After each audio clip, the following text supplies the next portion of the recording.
mo kí gbogbo ilé o, ẹ káàsán o, ẹ káàárọ̀ o, ẹ káalẹ́ o, ẹ kú ìyálẹ̀ta o. Ojúmọ́ ire ló tún mọ́ yín lé ní gbogbo àwa tá a ti jí o. Àwa tá a ti jí ojú ire náà máa mọ́ wa o. A ní ṣìrìn bẹ́ẹ̀ la ní ṣìṣe. Mo gbàdúrà o, mo ṣe ládùúrà gbogbo ọmọ Yorùbá àtèmi àtẹ̀yin àti gbogbo wa lápapọ̀. A ní tẹjú ilẹ̀ mọ́lẹ̀ o. Àgbàrá yìí fò kòtò, ire ayé wa ò ní fò wá. Mo tún kí gbogbo ọmọ Yorùbá lẹ́ẹ̀kan. Èní ọjọ́ Friday olóyin àbí oyin àti adùn yóò wọnú ayé wa ní fẹ́ kún sọjọ́. Bẹ́ẹ̀ ni ọwọ́ olóore yóò wá wa rí, òjò ìtura yóò rọ̀ sórí gbogbo wa. Mo kí yín lórúkọ bàbá Professor Banji Akíntóyè, àrólé Awólọ́wọ̀, bàbá àtìtíà, bàbá freedom fighters, tó sọ wípé òun fẹ́ jíyìn iṣẹ́ rere fún àwọn bàbá rere tó ti lọ. Òun fẹ́ jíyìn iṣẹ́ rere fún Awólọ́wọ̀, fún Adékúnlé Ajáṣin, fún bàbá wa Bọ́lá Ìgè, fún bàbá wa Gani Fáyẹ̀mí, bàbá wa Táyé Ṣóláàrin, bàbá wa Bẹ́ẹ̀kọ́ Ransome Kuti, bàbá wa Abraham Adésọ̀yà. Bẹ́ẹ̀ ni àwọn bàbá wa tó ti lọ, tó ti ṣe rere, tí wọ́n dúró ní dúró òdodo pé ìran Yorùbá ò gbọ́dọ̀ ṣubú. Mo kí yín lórúkọ bàbá yẹn pé àánú Ọlọ́run yóò gbọ́ èmi àtẹ̀yin rí. Mo kí yín lórúkọ Májàsọ́lá Òòṣà, ọmọ yín, ẹ̀gbọ́n yín àti àbúrò yín. Ó ní máa kí yín pé ẹ kú àdúró ti Yorùbá, pé ojú ò ní tì yín, ara yìí ní ọjọ́, ara ò ní ní yín, ìrọ̀rùn lọ́jọ́ fi ń jáde, ìrọ̀rùn àti ìfọ̀kànbalẹ̀ lẹ́ẹ̀mọ́ fi lùgbà ayé yín.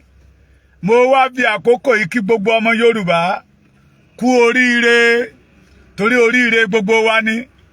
Ọlọ́run tí ò jẹ́ kí ọjọ́ òní ó bá ọmọ Adéyẹmọ nínú kòtò. Ọlọ́run tí ò jẹ́ ká dúró pé Sunday Adéyẹmọ Ìgbòho Òòṣà ìbádẹ́ wà láyé lénìí. Ọlọ́run tí ò jẹ́ kí irú ẹ̀ ó ṣẹlẹ̀, tó mú kí ire ayé ọmọ wọn ó ṣojú wọn, ló jẹ́ kí n kí gbogbo ọmọ Yorùbá pé a kú oríire ti Désọlá Sarah Adéyẹmọ tó graduate ní ìlú Canada. Yorùbá we are increasing one number as international lawyers. Ẹ kú oríire o ọmọ Adéyẹmọ, ẹ kú oríire tó pọ̀ ó sì ń bọ̀, torí ẹni bá ti dúró ti tọmọ ènìyàn Ọlọ́run yìí padà lẹ́yìn ẹ̀. Màálù tí ò ní ìrù lọ̀rọ̀ ti yín tí Olúwa ọba mi bá lé e ṣí. Ẹ̀yin dúró ẹ fi tọmọ Yorùbá ṣàkọ́kọ́. Ọlọ́run ò ní jẹ́ ká yí àwọn ọmọ yín náà ráre bí ẹ ti fẹ́, bẹ́ẹ̀ ti ń kọ̀yà fún gbogbo ọmọ Yorùbá, bẹ́ẹ̀ l'Olódùmarè yóò máa kọ̀yà fún yín. Mo kí yín lẹ́ẹ̀kan sí ọmọ Adéyẹmọ, congratulations more. Gbogbo àwọn ọmọ yín ló máa yanjú láṣẹ Èdùmàrè. Ìgbòho Òòṣà, Májàsọ́lá Ìgbòho Òòṣà, ambassador of freedom Ìgbòho Òòṣà, Akéwèjẹ of Yorùbá land Ìgbòho Òòṣà, Májàsọ́lá of Africa. Káre o, mo kí yín lédè Èkìtì, káre o, iyán yàn lẹ́rùn rẹ. Ó kú oríire o, gbogbo àwọn ọmọ Yorùbá ẹ kú oríire, gbogbo ẹ̀yin tẹ́ gbàgbọ́ nínú òmìnira Yorùbá ẹ kú oríire. Ohun rere ò ní dẹ́kun nínú ilé yín láṣẹ Olódùmarè. Bẹ́ẹ̀ ni ó ń ṣọmọ olókù wa, bẹ́ẹ̀ ni wọn ò ní síwá mọ́kù wa, bẹ́ẹ̀ ni a ó borí ogun yìí. Ẹ ṣé. Mo mú fídíò kan wá fún yín, òun ni mo fẹ́ sọ̀rọ̀ lé lórí ráńpẹ́. Fídíò yìí lè má kọjá bí 30 minutes, ṣùgbọ́n mo kàn fẹ́ fi ṣí ara wa létí ní gbogbo àwọn ọmọ Yorùbá. Àwọn ọ̀pọ̀lọpọ̀ tó sì ń sọ wípé we still believe in one Nigeria will still settle. Nàìjíríà sì máa dára. Nàìjíríà ti kú, Nàìjíríà dẹ̀ ti ṣubú. Tẹ́ bá wo on the 12th president wa ṣubú yakata. Ìṣubú yẹn lè máa fi rẹ́rìn-ín. Ìṣubú yẹn kì í ṣojú lásán. And I use this medium to tell all the leaders in Yorùbá land, ẹ fa Bọ́lá Ahmed Tinubu létí. Ojú ara lẹ fi ń wò ó, àwa tá ń fojú tẹ̀mí wò ó. Bàbá mi Sunday Adébánjọ you are welcome. Jima Ade Ayomi, you are welcome. Abraham Mawuyila, you are welcome. Ìṣubú Bọ́lá Ahmed Tinubu ní on the 12. Ẹ má fojú ara wò. Ẹgbẹ́ wọnú ojú ẹ̀mí. It's not ordinary. Yorùbá àánú yín ṣe mí lọ́pọ̀lọpọ̀. The majority of leaders in Yorùbá land. Ẹ ń wò bẹ́ẹ̀. Arọ tí ò lè rìn ní ọrùn ẹlẹ́sẹ̀ méjì. Arọ tí ń dáná. Ọrùn ẹlẹ́sẹ̀ méjì ní dá sí o. Ìyá mi mo dúpẹ́ làwa, you are welcome. Ẹ jẹ́ ká jọ fojú inú wò. Nàìjíríà ló ṣubú ní on the 12 òwe lọ́lọ́run ọba mi pa fún wa. Ó tún kan àwa Yorùbá gbọ̀ngbọ̀ngbọ̀ngbọ̀ngbọ̀n. Torí èròǹgbà àwọn ará bíbà yìí tí Bọ́lá Ahmed bá ṣe bẹ́ẹ̀ rédèrèdè tí ò bá gba Yorùbá, tí ò bá lọ́wọ́ sí Yorùbá nation, a jẹ́ wípé Bọ́lá Ahmed wà lára àwọn tó ta Yorùbá sóko ẹrú. Ẹ má fojú ara wò ni mo fi ní pé ẹgbẹ́ wọjú ojú ẹ̀mí kẹjá jọ wò dáadáa. There is nothing like Nigeria will rise up again. Nigeria ti kú pátápátá. Ọmọdé mọ̀, àgbà mọ̀, oyún inú gan mọ̀ pé there is nothing like a Nigeria anymore. Títí wa ní ká gba orílẹ̀-èdè wa. Ọmọ ológo ni wa. Tí a bá kúrò nínú Nàìjíríà, ìṣubú Nàìjíríà, àwa náà mọ̀ nípìn nínú rẹ̀. Òwe lọ́lọ́rọ̀ ọba mi fi pa fún wa pé kí gbogbo ojú ó rí, kí gbogbo àgbáyé ó rí pé there is nothing like a Nigeria anymore. Káwa àmì àti ẹ̀yin ká lè ṣiṣẹ́ fún, ká pariwo ẹ̀ bí ẹ ti pariwo ẹ̀, kó dọ̀dọ̀ àwọn àgbààgbà, kó dọ̀dọ̀ ọmọdé, kó dọ̀dọ̀ ọkùnrin, kó dọ̀dọ̀ obìnrin pé there is nothing like a Nigeria anymore. Èyí tó tún dàbí rẹ̀. Mo kí gbogbo ẹ̀yin lọ́balọ́ba ilẹ̀ Yorùbá. Àlàáfíà lẹ́bí gorí oyè. Àlàáfíà Ọlọ́run náà yóò sì máa bá yín gbé. Ọmọlúàbí Yorùbá, you are welcome. Ẹ̀yin ọba lọ́ba tí ò yé ohun tó ń ṣẹlẹ̀ ti yé, tí ẹ ti fojú inú wò, tẹ́ ẹ dẹ̀ ti gbé wọnú ojú ìta pé yes, àkókò rẹ̀ fún ìran Yorùbá láti bọ́ kò nínú ìgbèkùn, pé ọ̀nà àbáyọ kan tí Yorùbá ní láti bọ́ kò nínú ìgbèkùn náà ni pé ká ní orílẹ̀-èdè wa. Tí àwọn kan bá sọ wípé ẹ fẹ́ dà lúrú, ẹ má dá wọn lóhùn. Àwọn bíi David Hamilton, ọmọ àlè, ẹ̀yin ọmọ Ondo. Jẹ́ kí n sọ wípé àwọn ọmọ Ondo, torí bẹ́ẹ̀ sẹ́fíkẹ̀tì mi náà, Ondo ló ń bẹ lórí ẹ̀. Ẹ jájọ pé àjọ tó nírònú, àwọn baba ńlá baba wa ìgbà ni wọn ò ń dúró níbi tí ìran Yorùbá yóò ti ṣubú. Àwọn baba ńlá baba wa ìgbà ni wọ́n máa ń wà níwájú ní níbi tí Yorùbá ó ti ṣoríire. Ẹ̀yin, àwa, àtẹ̀mí àtẹ̀yìn ọmọ Ondo tòní, ẹ jájọ kíyèsára. David Hamilton, ara wọn ni Àjàkáyé Fúnmiláyọ̀, ọmọ Fálẹ́yẹ, Ìláràmọ̀kí ló ti wá, ọmọ Ondo State ni. Ìjìnlẹ̀ Marcus, ọmọ Ondo State ni. Wọ́n pè kan ní orúkọ ti sápá mi lórí, Adékiní kan bá orí ẹ̀ bàbá orí èèyàn mẹ́fà ni, ọmọ Ondo State náà lòun náà. Àwọn mẹ́rin bíi mẹ́fà ni wọ́n. Títí pé ìṣubú Yorùbá ni wọ́n wá. Ẹ má dá wọn lóhùn, ẹ̀yin kábíyèsí wa. Òye ni òye wọn. Tẹ́ bá rí David Hamilton yẹn, ọmọ ẹ̀yìn Gani Adams ni. Ọ̀pọ̀lọpọ̀ tí mo ń sọ yìí ẹ̀rí wà. Àwọn bàbá mi sọ̀rọ̀sọ̀rọ̀ àtàwọn ìyá mi sọ̀rọ̀sọ̀rọ̀, wọ́n lè jẹ́ni tí mo ń sọ yìí. Àwọn bàbá mi Fàtáyì Ògúnríbidó, ìyá mi Kúnyìn Àrà, wọ́n lè jẹ́ni even the ìkúdí Koiki international media. Ọmọ tó sọ tó sọ tán, ó lè jẹ́ni sí. Yorùbá ló wù mí, ó lè jẹ́ni sí. Àwọn àgbààgbà sọ̀rọ̀sọ̀rọ̀ tó wà nínú Yorùbá nation, ìkúdí ọmọborí owó, Ọmọlúkà, gbogbo wọn ló lè jẹ́rìí sí. Òmẹ́yọ̀, ìyá mi ọmọ Ọbásanjọ́, gbogbo àwọn tó sọ̀rọ̀ Yorùbá nation, Yèyé Dára, gbogbo wọn ló lè jẹ́rìí sí pé David Hamilton, ọmọ Gani Adams ni.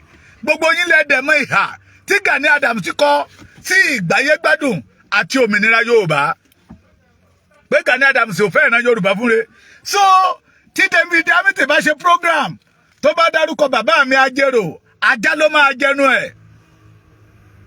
tó bá ń dárúkọ àwọn ọba ilẹ̀ Yorùbá pé wọ́n fẹ́ dógúnlẹ̀ nínú ilẹ̀ Yorùbá ajá ló máa jẹnu David Amity torí àríjẹnímọ̀dàrú ni David Amity ọ̀tá ìran Yorùbá ni tó dúró pẹ̀lú ọ̀rẹ́ tó dúró gẹ́gẹ́ bí ọ̀rẹ́ àwọn ọ̀jẹ̀lú ilẹ̀ Yorùbá níta gbọ́ nípa ẹ̀ àwọn tó dá baby saloon fún ní London olóṣèlú ni wọ́n ìyẹn ti jẹ́ kọmíṣánná ní ọ̀ndà Gbẹ́ngà Daniel lógùn state òun ló fi ń wá ìṣubú gbogbo wọn mọ̀ pé tí Yorùbá bá dá dúró gẹ́gẹ́ bí orílẹ̀-èdè ìjẹkújẹ tán ń jẹ wọn ò ní rí jẹ mọ́ ẹjẹ́ àjọ kíyè sára wọn mo ti sọ wípé ẹ padà lẹ́yìn wọn pé tẹ́ bá ti rí wọn ọ̀dàlẹ̀ ni wọn ò fẹ́ ohun tó dáa fún ìran Yorùbá ọ̀dàlẹ̀ ni wọn ò fẹ́ kí ìran Yorùbá ó gbérí ọ̀dàlẹ̀ ni wọn brother mi Morakiyo Williams Ayọ̀ you are welcome Ọpẹ́yẹmí Bashiru Wúrà you are welcome àánú Ọlọ́run máa wá gbogbo yín rí ẹ máa bá mi ṣe ẹjẹ́ òdòdó David Amity pé gbogbo ète tó ń lò gbogbo ọ̀rọ̀ tó ń lò gbogbo ìsọkúsọ tó ń sọ ó yé wa òun ló gbé ọ̀rọ̀ olóyè sí Sunday Ìgbòho jáde ńgbà kan àná àdè dúpẹ́ lọ́wọ́ Ọlọ́run pé Sunday ọmọ Adéyẹmọ Ìgbòho ṣàǹsọ̀rọ̀ Gani Adams níbi kankan tí ó wáyé pé olóyè ó sọ̀rọ̀ Gani Adams níbi kan ni bí David Amity ṣe máa gbé síta nìyẹn ọmọ ẹ̀yìn Gani ni ẹ̀dẹ̀mọ irú ìhà tí Gani Adams kọ sí ìran Yorùbá Gani Adams tó fẹ́ kí ìrìnsẹ̀ rere Yorùbá wá torí pé òun náà wá ìjẹ òun ló fi ní pé ẹ dìbò fún Obi Peter Obi ìgbà táwọn ọba pé sí security summit tó ṣẹlẹ̀ ní Àbújá ní Ilé Ifẹ̀ ó ń dábí ẹdùn ó rọ̀ bí òwe ó ṣapá gúlegúle bíi pé òun nìkan lòún wà ṣùgbọ́n nígbà tí bàbá wa Ọ̀nìrìṣà olórí aládé gbogbo ilẹ̀ Yorùbá bàbá tó pe pé ọmọ wa kan wà ó wá ṣòkú ìyá ẹ̀ ó ti padà síbi tó ń gbé ṣùgbọ́n ó ti bá wa sọ̀rọ̀ lánàá a máa pè wọlé tó ní ẹ pàtẹ́wọ́ fún Sunday Ìgbòho ẹ pàtẹ́wọ́ fún Sunday Ìgbòho ẹ pàtẹ́wọ́ fún Sunday Ìgbòho tí bàá mi ọwọ́ àti ìlú Ajérò dẹ̀ sọ̀rọ̀ pé ohun tí à ń wá yìí ohun tí à ń yọ̀bẹ ti tà wàdà ti kò lè ẹran tí ò bá yí kò fọ́ bẹ́ẹ̀ alọ́mọ tó lè bá wa ṣiṣẹ́ yìí tí ò dẹ̀ béèrè owó èèyàn kan dẹ̀ ti béèrè 20 billion eléyìí ò béèrè owó pé ká sọ̀pọ̀tì òun ká pàláṣẹ fún òun ni kó ń kó àwọn bẹ́ẹ̀ ká wọnú gbọ́ ká lé àwọn Fúlàní yẹ kó nílẹ̀ wa Sunday Ìgbòho lórúkọ ẹ̀ ṣe jẹ́ àpé nígbà tí olórí aládé gbogbo ilẹ̀ Yorùbá pé Sunday Ìgbòho tọmọ ọlọ́mọ ń bọ́ ọmọ tó sọ tó ò sọ tán Ìgbòho kí náà tún fẹ́ sọ tó ò ti sọ tọmọdé yẹn máa ń bọ́ bí òwe Ọ̀nìrìṣà ọmọ tó ń lè sọ mọ́ ẹ pàtẹ́wọ́ fún Sunday Ìgbòho ẹ pàtẹ́wọ́ fún Sunday Ìgbòho òun ló ń bí Gani inú òun ló bí David Amity inú pé ìbá má ti jẹ́ pé Sunday Ìgbòho kó jẹ́ Gani Adams náà ń pàtẹ́wọ́ fún mẹ́ nígbà ẹ̀dẹ̀rẹ̀ ohun tẹ́nìyàn ò bá ní kò lè fi tọrẹ fún yàn ohun tí Gani ò ní kò lè fáwọn ọmọ Yorùbá ikú ni Gani gbé dání tó fẹ́ máa há fọmọ Yorùbá ṣùgbọ́n ọmọ Yorùbá ti kọ́ ọmọ Yorùbá yẹ ohun tí Sunday Ìgbòho ní ìgbáyé gbádùn àti ìtura ẹ má pa àwọn èèyàn mímọ́ that is why all the youth in Yorùbá land the elderly people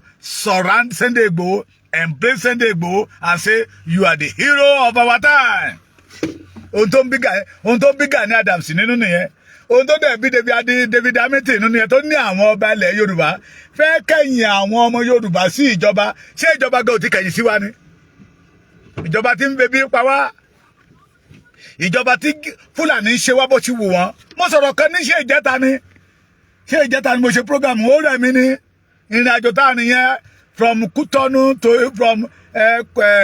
from Èkìtì to Ilé Ifẹ̀ to Ìbàdàn a kúrò ní Ìbàdàn tán a fẹ́ sí Kútọ́nù from Kútọ́nù again we come back to Lagos àtúnṣe meeting ní Lẹ́kọ̀ọ́ àtún from there àtúngbẹ́ sí Ìbàdàn kátúpá padà sí Èkìtì ara máa ń bèrè ìsinmi mo sọ ohun tí gbogbo àwọn immigration ni ọlọ́pàá ni custom ni army ni civil defence ni tó fojú wa rí lọ́nà tó ń sọ fún wa wípé as a Yorùbá man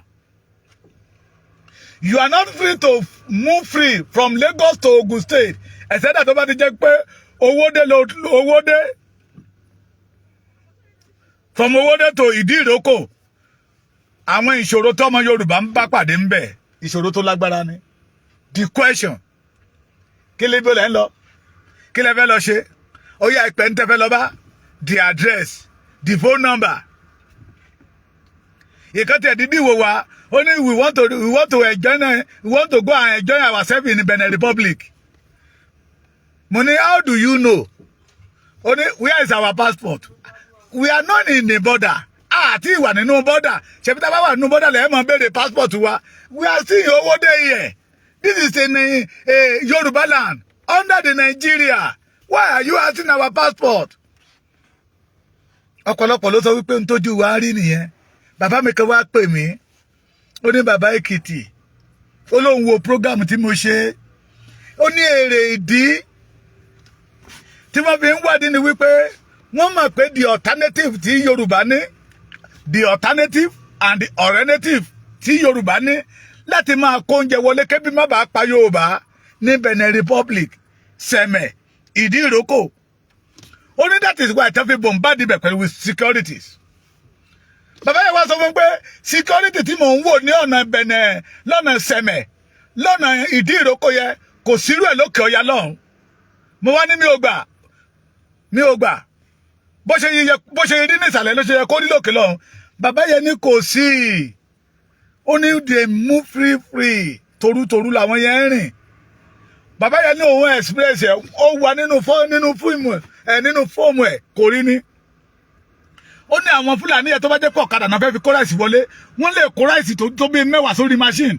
Ó ní bó ṣe ń tó kò yé òun mọ́dẹ̀ ṣe máa rìn tí ráìsì yé òun ṣubú. Ó ní kò yé òun. Bàbá yẹn ní kò yé òun. Mo wá ní wow kí ni ká ti ṣe sílẹ̀ yìí. Ó ní wọ́n mọ̀ọ́mọ̀ dí ọ̀nà yẹn ni kí ebi lè pa Yorùbá kú. Tẹ́bi bá ń pa wá à lè máa ra oúnjẹ títí wọn à lè máa focus everything on the north. Tí north bá sọ wípé ká má yàgbẹ́ àní yàgbẹ́ tí north bá sọ wípé ká má ṣu àní ṣu ohun tó bá ní ká ṣe là máa ṣe. Mo wá rò lóòótọ́ pé lóòótọ́ àti lódodo mà ní ẹni tó bá ń fún èèyàn lóúnjẹ òun lọ̀gá ẹni ẹni tó bá fún èèyàn lóúnjẹ òun lolúwa ẹni. Yorùbá kí ayé ti ṣe yìí sí o. A wà nínú ìlú wa nìyẹn o. Ọmọ Èkìtì tí ò lè rìn kó yan fandafanda ní ilẹ̀ Yorùbá ní Ogun State ẹ mọ̀ pé nǹkan tí ń ṣe wá. Ogun State belong to the Yoruba land. Ìdí-Ìrókò belong to the Yoruba land, not Benin Republic. Owódé belong to the Yoruba land, not Benin Republic. Kọ́mọ́ máa sọ fún yín pé àṣẹ Yorùbá mà tó bá ní àlejò bóyá ẹ fẹ́ lọ ṣe ṣíṣe ní Ìdí-Ìrókò wọ́n á máa béèrè fóònù nọ́mbà ẹni tó fẹ́ lọ bá àdúgbò wo bo lè ń lọ kí lẹ fẹ́ lọ ṣe lọ́hùn. Mo sọ ṣe ló dàbí pé ọmọ Èkìtì tó gbéra sí tó lóun lọ sí Kwara State kó tún kú dé kó máa súnmọ́ kó Ìlọrin kọ́lọ́pàá máa dá dúró.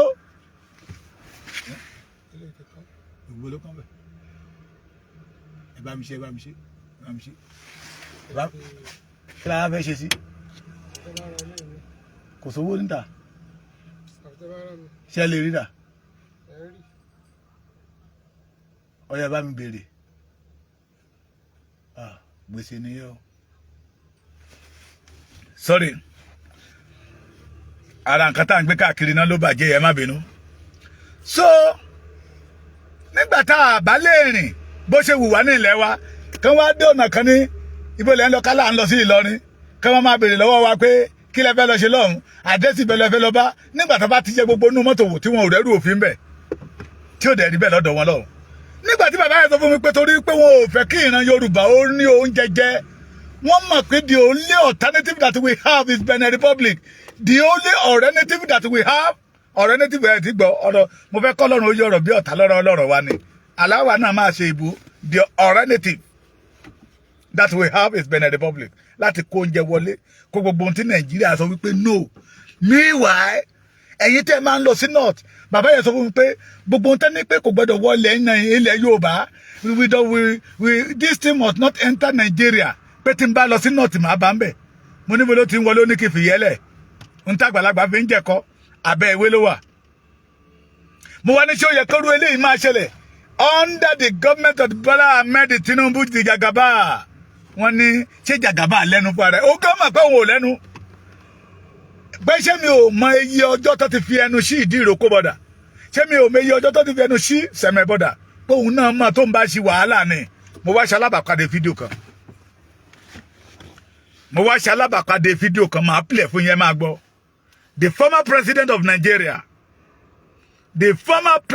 Nigeria, General Muhammadu Buhari, nínú fídíò yẹn ó sọ wípé ó mẹ́ta ọ̀tọ̀ọ̀tọ̀ ló yẹ ká ṣe from Nigeria to Niger that will make life easy to them in Niger Republic. Òun lórí ọ̀fẹ́ láti ṣe méjì tó yọrí, ọ̀nà tó dáa. Àwọn tó bá fẹ́ rìn ní ọ̀nà láti kó oúnjẹ wọlé, àwọn tó fẹ́ rìn lọ́nà láti lọ tajà ní Benin Republic ní Niger Republic. Ó lélẹ̀ tó tún wá dàbí rẹ̀ ní railway àti train tó máa rìn from there. Tìrí train yẹn ó ní ó ná Nàìjíríà ní 1.9 billion naira. Kò sọ iye price tó fi ṣe ọ̀nà from the Niger to Nigeria. But ó ṣe railway náà from Niger to Nigeria, from Nigeria to Niger, 1.9 billion. From Nigeria to Niger, 4-lane express direct. Kí oúnjẹ kó lè máa ráyè wọ Nigeria láti Niger. Pé òun ò dẹ̀ fẹ́ situation tó jẹ́ wípé àwọn ará Niger á fẹ́ wá sí Nigeria, wọ́n á túnṣe lọ máa rọgbà through Benin Republic wọlé. Ẹ gbọ́ fún ara yín ká má dàbí pé ẹnu àwọn ọmọ Sunday Igboho yìí ti dùn jù. Ẹ má dá àwọn ọmọ Sunday Igboho yìí lóhùn. He spoke nonsense. I say, you people in 1885, you sat down with ruler and pencil and draw lines. I say, I have first cousins in Niger. There are Kanuris, there are Hausas, there are Fulanis in Niger Republic. Just as there are Yorubas in Benin, Republic and so on. You can't absolutely cut them off.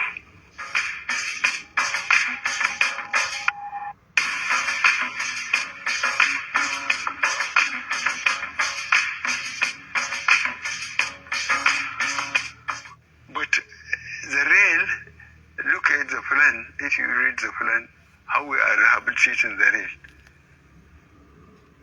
Niger, they have discovered oil too, as you know. And we don't want to allow them to go through Benin Republic. We want them to come through Nigeria. We hope they will decide when we take the rail up to Marathi that they will send all their exports and so on through Nigeria rather than through Benin. Because with the railways and the roads working, both from Maiduguri to Fort Harcourt, from Kano to Lagos and so on, people will be very busy. And I believe if you make the infrastructure work, roads, rail, I assure you that Nigerians will keep themselves very busy and they will leave you alone.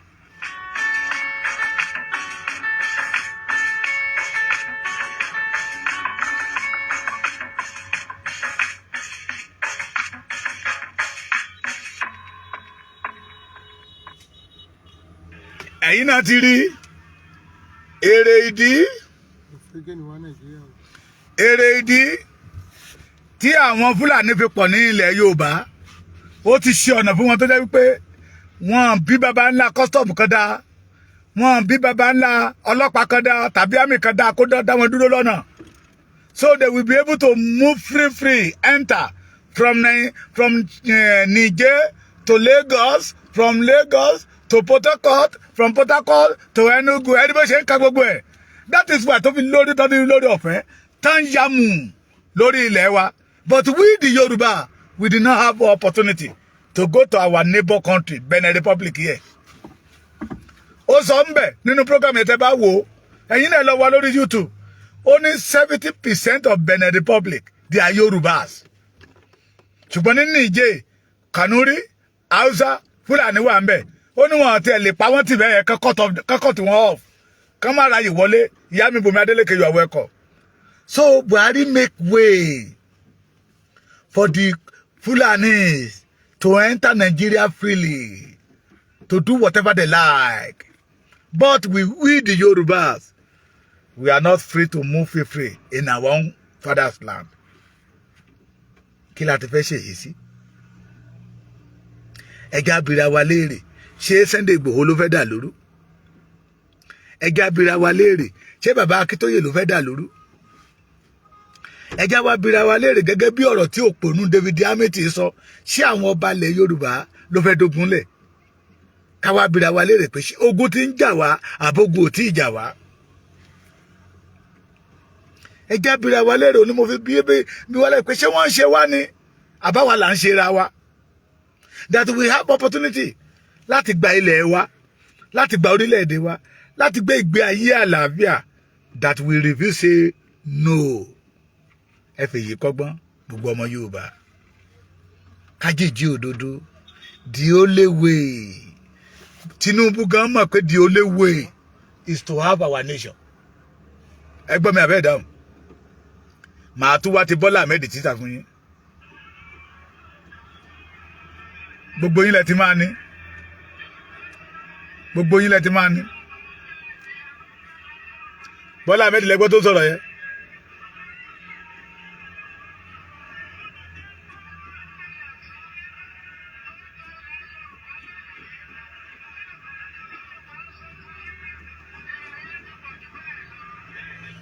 Kò kílẹ̀ dáadáa níbi tí Bọ́lá Ahmed ti sọ pé Yorùbá lè dá dúró.